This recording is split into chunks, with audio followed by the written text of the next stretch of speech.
Mi nombre es Lucero García, integrante del equipo número 8, y les voy a presentar el capítulo de la modernidad triunfante del libro digital de Alan Turing, Crítica de la modernidad. El capítulo se llama Las luces de la razón, donde el autor nos trata de poner en contexto sobre la ideología occidental y el modernismo, donde comenta que cómo se puede hablar de sociedad moderna si no se reconoce por lo menos un principio general de definición de la modernidad. Dice que la modernidad no solo es cambio puro o sucesión de acontecimientos, que es difusión de los productos de la actividad racional, científica y tecnológica, que es por eso que la modernidad implica la creciente diferenciación de los diversos sectores de la vida social, política, económica, vida familiar, religión y arte en particular. La idea de la modernidad no excluye la idea del fin de la historia, como lo atestiguan los grandes pensadores del historicismo. El fin de la historia es más bien el fin de una prehistoria y el comienzo de un desarrollo impulsado por el progreso técnico, la liberación de las necesidades y el triunfo del espíritu. La idea de modernidad reemplaza en el centro de la sociedad a Dios por la ciencia y, en el mejor de los casos, deja las creencias religiosas para el seno de la vida privada. El autor también nos comenta que la particularidad del pensamiento occidental en el momento de su más vigorosa identificación con la modernidad consiste en que ésta misma quiso pasar del papel esencial reconocido a la racionalización a una idea más amplia de una sociedad nacional, en la cual la razón ya no rige solo la actividad científica y técnica, sino también el gobierno de los hombres y la administración de las cosas. Es decir, en todos los casos, la modernidad ha hecho de la racionalización el único principio de organización de la vida personal y colectiva.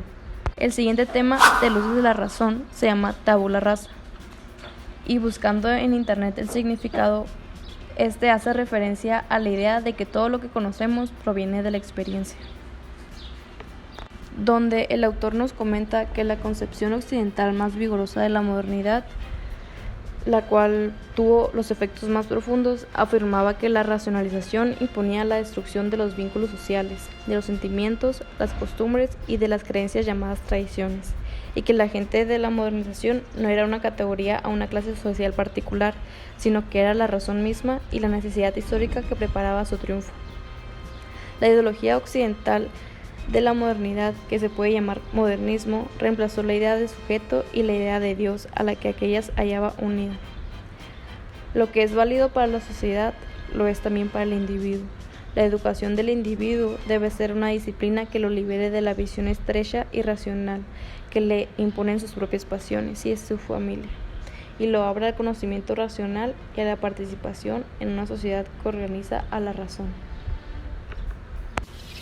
El tercer apartado nos habla sobre la naturaleza, el placer y el gusto, donde Alan dice que la gran cuestión consiste en librarse de todo pensamiento dualista, imponer una visión naturalista del hombre, lo cual no ha de entenderse de una manera solamente materialista, pues la idea de naturaleza en la época de la Ilustración tiene un sentido más amplio que hoy. Esto lo explica muy bien el autor Cassirer, citándolo. La palabra naturaleza no te designa solo el dominio de la existencia física, la realidad material en la que habría que distinguir la intelectual o la espiritual, el término que se refiere al ser de las cosas, sino el origen a la fundación de las verdades. Pertenecen a la naturaleza sin prejuicio de su contenido. Todas las verdades susceptibles de una fundación puramente inmanente que no exigen ninguna revelación trascendente, que son por sí mismos inciertas y evidentes. Esas son las verdades que se buscan no solo en el mundo físico, sino también en el mundo intelectual y moral, pues son esas verdades las que hacen de este mundo un solo mundo como un cosmos, basado en sí mismos, que poseen su mismo propio centro de gravedad. Ya mencionado esto, el autor concluye que este concepto de naturaleza, como el de razón, tiene la función principal de unir el hombre y el mundo, como lo hacía la idea de creación, casi siempre más asociada, compuesta a la de naturaleza. Permite al pensamiento y a la acción humana obrar sobre la naturaleza al conocer y respetar sus leyes sin recurrir a la revelación y las enseñanzas de la Iglesia. En el capítulo número 2, llamado El alma y el derecho natural, El autor nos comenta que el pensamiento modernista afirma que los seres humanos pertenecen a un mundo gobernado por las leyes naturales que la razón descubre y a las cuales la misma razón está sometida. No sorprende que estos pensamientos hayan encontrado grandes resistencias, sostenidas en nombre del respeto a las costumbres y por lo tanto a la historia, pues la crítica de la modernidad no debe extraviarse dando lugar al irracionalismo ni al tradicionalismo. Sin embargo, lo que constantemente se ata a la imagen naturalista y materialista de la modernidad es un pensamiento religioso que en Occidente contribuyó activamente a desarrollar al mismo tiempo el pensamiento racionalista. Pues la historia moderna no sigue una línea recta, la línea de una racionalización. El dualismo de origen cristiano, cuya importancia para la formación de modernidad hemos de recordar, queda destruido por la ideología modernista hasta el punto que en el siglo XVIII se inaugura un largo periodo racionalista, que muchos han identificado con la modernidad misma. Pero cuando esa ideología entra en crisis intelectual, social y política en la segunda mitad del siglo XIX, nuevos interrogantes sobre la modernidad hacen revivir el dualismo, que se creía definitivamente destruido por la potencia de la industria y de la guerra. Asimismo, comenta el autor que el cristianismo se manifestó a los filósofos de la Ilustración como un sistema para ordenar lo que ellos ya tenían establecido. Y pues el cristianismo llevó esa tendencia más lejos a romper el lazo de la religión y de un pueblo, separando el poder temporal y el poder espiritual en lugar de confundirlos, así apoyando a los emperadores en su lucha contra los papas. Y con todo esto se formó el pensamiento moderno, y una de esas ramas conduce hasta Lutero. El cristianismo rompe con el pensamiento griego clásico, al cual queda hasta la ideología modernista, si se reconoce que ésta identifica el bien con la utilidad social y el hombre con el ciudadano. La cultura griega representa a la vez un pensamiento encantado, lo mismo que el pensamiento cristiano, y una religión sin trascendencia, una cosmología en la que la idea de creación ocupa un lugar limitado, en la que sobre todo la idea de persona es análoga, y a la de las relaciones personales entre un individuo humano y un Dios. En efecto, si bien piensa que todo lo que existe es bello, puesto que todo corresponde al orden natural de la creación, por otra parte, no descubre a Dios a través de la belleza de sus obras, sino que lo hace volviéndose hacia el hombre interior, encontrando en él una luz que es la luz de la razón, pero en mayor medida la luz del alma creada por Dios a su imagen. Este dualismo está constantemente presente en Lutero, entre lo que corresponde a la razón y lo que corresponde a la fe. Generalmente se define la obra de Lutero atendiendo a su lucha contra la Iglesia. Lutero escribe: el amor de Dios no encuentra su objeto, sino que crea su objeto. El amor del hombre está creado por su objeto. El pensamiento de Lutero inaugura una tradición intelectual que se opone a la vez al racionalismo de la Ilustración y el humanismo de inspiración cristiana, y que somete al hombre a un sentido, a un ser que lo domina, y el cual solo puede someterse por la fe y el amor. La enseñanza más importante del pensamiento luterano es el fracaso del que ese pensamiento arrastró al pequeño grupo de humanistas que se esforzaban por conciliar el espíritu y la fe con el conocimiento. Todo esto llevó al autor a concluir que la historia de la modernidad está desde el comienzo dividida. Por un lado, los hombres que defienden a la razón, y por otro lado, los hombres que se lanzan a la difícil aventura de transformar el sujeto divino en sujeto humano. Asimismo, dice que el corte de separar las dos caras de la modernidad ya nunca volverá a cerrarse. Muchos han pensado que la ruptura del mundo sagrado y mágico debía dejar lugar libre a un mundo moderno gobernado por la razón, y el interés con un mundo que sería sobre todo un mundo único, sin sombras y sin misterios, el mundo de la ciencia. El modernismo fue combatido por una fuerza tan poderosa como la racionalización, la descomposición del mundo sagrado, la separación acelerada del mundo creado por el hombre y del mundo de la creación divina, opuestos pero ligados entre sí, igualmente alejados del naturalismo moderno. La modernidad quebrantó el mundo encantado de la magia y de los sacramentos, para reemplazarlo por dos fuerzas cuyas tempestuosas relaciones delinean la historia traumática de la modernidad: la razón y el sujeto. El autor nos remarca que la idea central es que se están separando los dos polos de la modernidad, la racionalización y la subjetivización. Ya han mencionado que el mundo se dominaba por la unión de la filosofía, de la teología cristiana, Se aferraba a un pensamiento a la vez mágico y racionalista, cristiano y aristotélico. Esta separación habrá de afectar poco a poco todos los dominios. La idea de que la conducta humana pueda aplicarse por entero en el ámbito de la racionalidad y de su universalismo será cuestionada a la vez por los exploradores de la personalidad, por los nacionalismos y más recientemente por los analistas del consumo de la comunicación de masas. Los más grandes pensadores del siglo XVII intentaron impedir este estallido y esa separación, transformando un pensamiento de inspiración religiosa, pero aún así llega la concepción más orgullosa de la más conquistadora de su modernidad, siendo así que la razón ya no es más un pensamiento y descubrimiento de un orden, se convierte en fuerza de transformación histórica, y la idea de sociedad, que era mecánica, se hace orgánica, desaparece la separación entre el sujeto y la sociedad. El hombre se hace un ser enteramente social e histórico. Este es un triunfo de la ideología modernista, tan completo y tan violento, concluye el autor. Capítulo número 3. El sentido de la historia. En este apartado llamado Adiós a la Revolución, el autor Alan comenta que este proceso histórico nació del reemplazo de la pluralidad de los actores sociales y la complejidad de sus relaciones por la nación del pueblo, de la comunidad en cuyo interior debe reinar la ley marcial y el castigo de los traidores. Las revoluciones siempre le han dado la espalda a la democracia y han impuesto una de dictadura, la diversidad de una sociedad dividida en clases, donde se impone esa dominación de la élite política sobre el pueblo, sobre las clases sociales, dominación que comenzó con el terror y que luego será permanente con los regímenes totalitarios del siglo XX. La modernidad se define por la creciente separación de la racionalización y de la subjetivización. Se ve que la afirmación de la unidad fundamental de las leyes naturales de la historia hace caso omiso a la modernidad. Semejante afirmación lleva a la construcción de un poder absoluto y represivo, que impone una dictadura ficticia y autoritaria, tanto en el mundo de la economía, que pierde su racionalidad interna.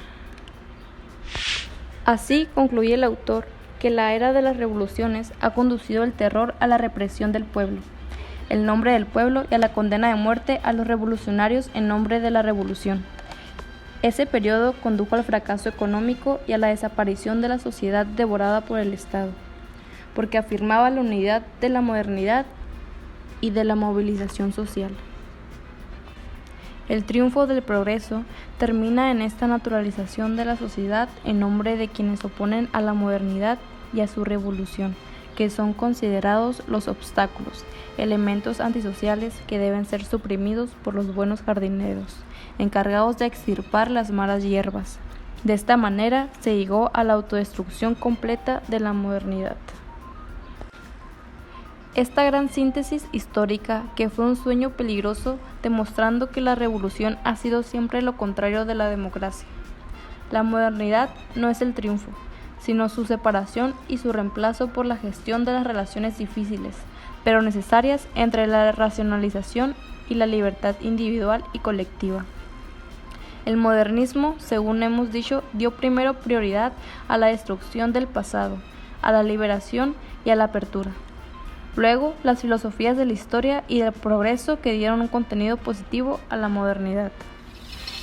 Yo soy Magdalena Altamira y les voy a presentar a continuación la segunda parte del libro, que se llama Modernidad en crisis. Como indica en la obra literaria Touraine, existen 3 etapas de la crisis en la que la modernidad se agota. Aunque el autor huye de la idea de la modernidad por etapas, es importante indicar esta visión porque hablar de estas etapas nos ayuda a entender por qué chocan con la realidad y el progreso actual. Antes vivíamos en el silencio, ahora vivimos en medio del ruido. Antes estábamos aislados, ahora nos perdemos en las muchedumbres. Recibíamos demasiado pocos mensajes, ahora estamos bombardeados por ellos. La fuerza principal de la modernidad, la fuerza liberadora, fuerza de apertura de un mundo que estaba cerrado y fragmentado, se agota a medida que se intensifican los intercambios y aumenta la densidad de hombres, capitales, bienes de consumo, instrumentos de control social y armas. Esto último significa que la modernidad ha triunfado. El autor sostiene que la crítica a la modernidad no conduce generalmente a rechazarla, sino que, de conformidad con el sentido original de esa palabra, induce a separar sus elementos, a analizar y evaluar cada uno de ellos en lugar de encerrarse en una posición de todo o nada que obliga a aceptar todo por miedo a perder todo.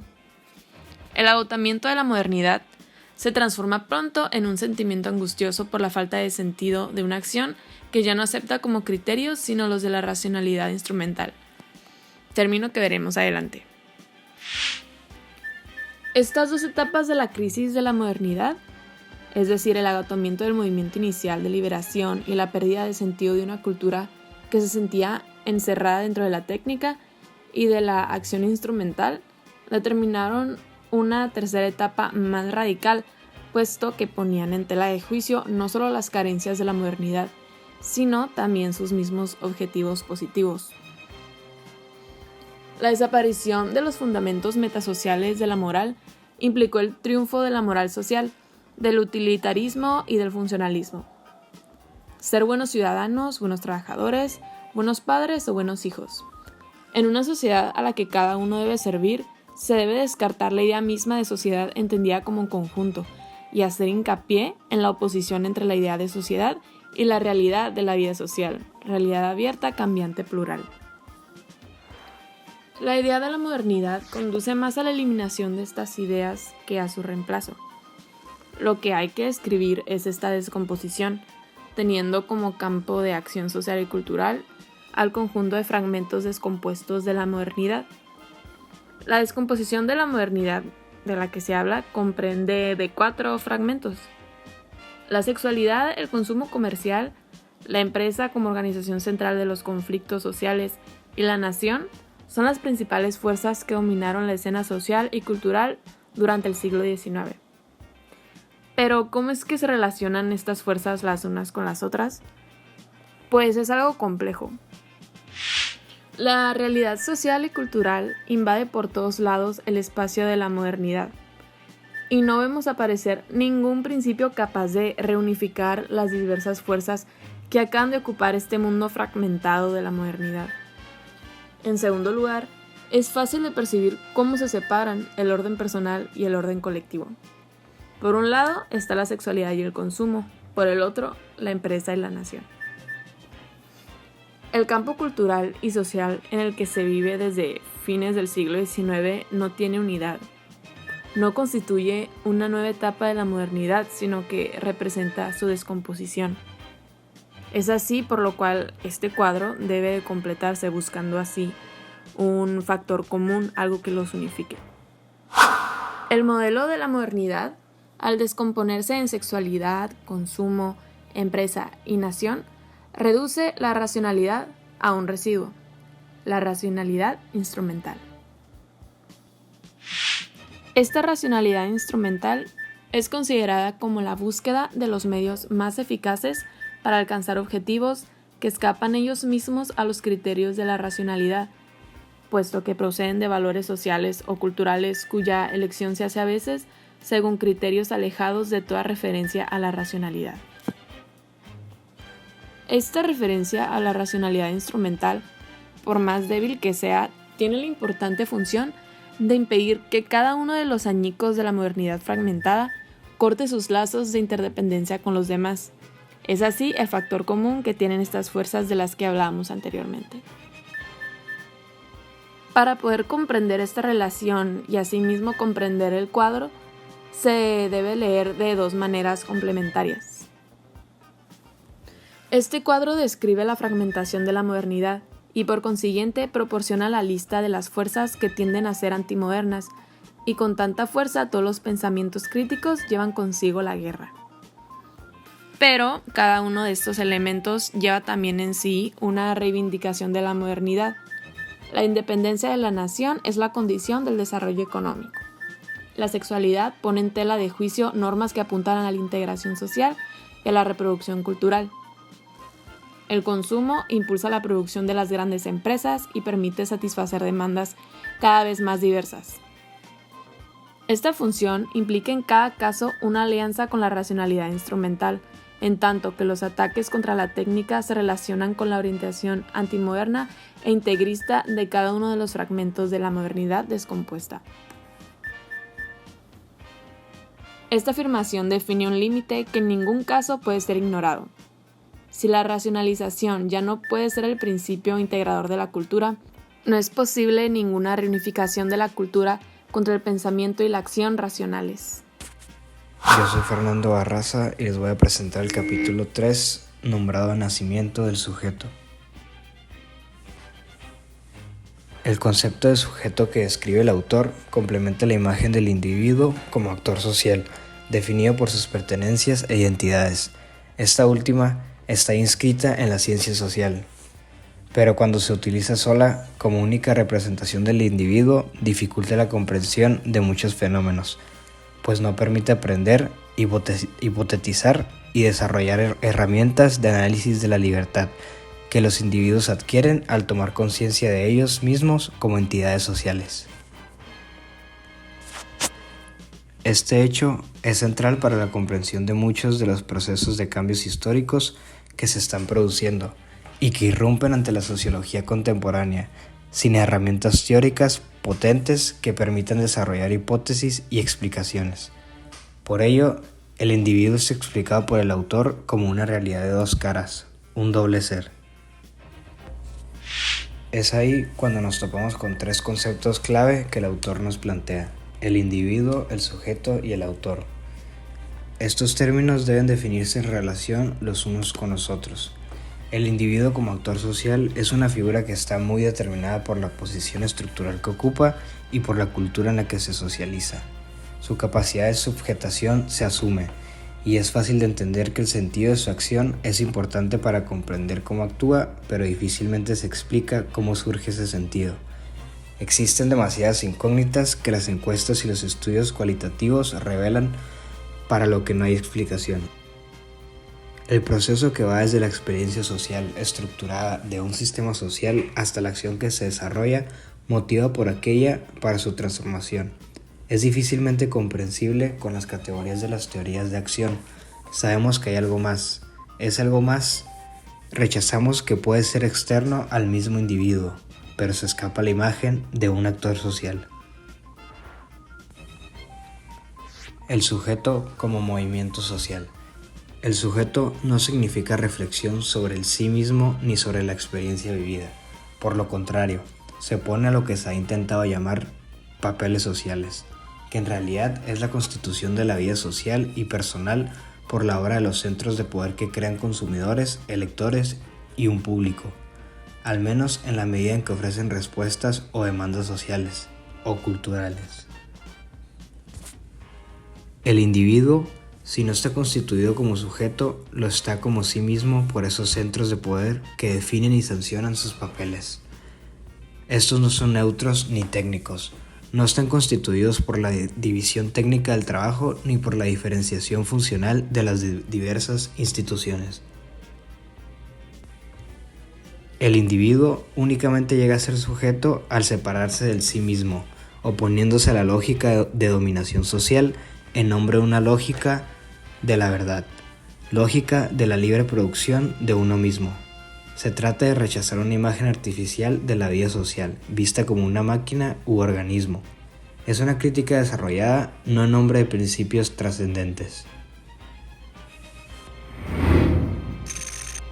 El autor considera indisociables el estudio de movimientos sociales y el de la sociedad en general. Con el estudio de los movimientos sociales se busca proponer un diagnóstico global de la sociedad, cuestionando los desafíos y los valores centrales. En esta perspectiva, los movimientos sociales no se limitan a un objeto particular, sino más bien constituyen una mirada general sobre la vida social. El principio de identidad se refiere a la definición del actor por él mismo, pero la formación de un movimiento procede a esta conciencia. Es el conflicto el que constituye y organiza al actor. Con el principio de oposición Se trata precisamente de esta capacidad del movimiento para nombrar a su adversario. Un movimiento no se organiza sino nombrando a su adversario, aunque su acción no presupone esta identificación. Es el conflicto quien hace surgir al adversario y forma la conciencia de los actores involucrados en él. Las orientaciones comunes a estos dos adversarios llevan el principio de totalidad, dominio de la historicidad de los grandes orientadores de la historia. El conflicto entre dos movimientos no establece una ruptura radical entre dos enemigos que buscan destruirse, sino, al contrario, una relación social entre adversarios que comparten valores culturales, desafíos y orientaciones comunes, alrededor de las cuales siguen luchando. El retorno al sujeto. La sociedad de fines de los 90 y de los principios años de este siglo no es la sociedad programada de los 70 y 80. El individuo tiene un espacio cada vez más importante. El desarrollo personal y la preocupación por sí mismo como valor central están presentes por todas partes. Pero este individualismo también lleva a la desafiliación, al declive de las instituciones y de las redes protectoras para un número creciente de individuos. Por lo que respecta a la tecnología del Estado, denunciada como uno de los mayores adversarios, los movimientos sociales. Con esta individualización creciente se desarrolla el concepto de sujeto en la sociología del autor, tomando el lugar central que ocupa anteriormente los movimientos sociales.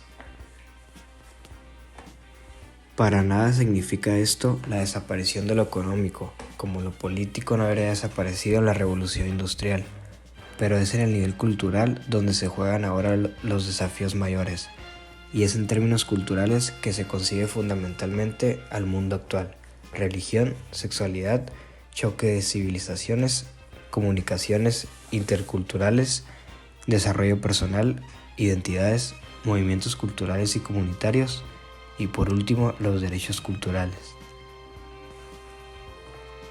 Por lo tanto, el sujeto se encuentra entonces dentro del carácter creador del actuar humano, en la posibilidad de construirse como individuo, como un ser singular capaz de formular sus elecciones y de resistir a las lógicas dominantes, ya sean económicas, comunitarias u otras. El sujeto es primeramente la posibilidad de constituirse a sí mismo como principio del sentido, de ubicarse como un ser libre y de producir su propia trayectoria. Para los individuos, constituirse en sujetos es construir su propia existencia, definir sus gustos sin subordinarse a normas o roles predeterminados. El sujeto se alberga entonces en el deseo individual de tener una parte activa en la formación de su destino. Esta dentro del individuo que quiere actuar sobre el curso de su vida. Es por esta voluntad que la sociedad se produce por sí misma, pero también por la que el individuo produce su propia experiencia.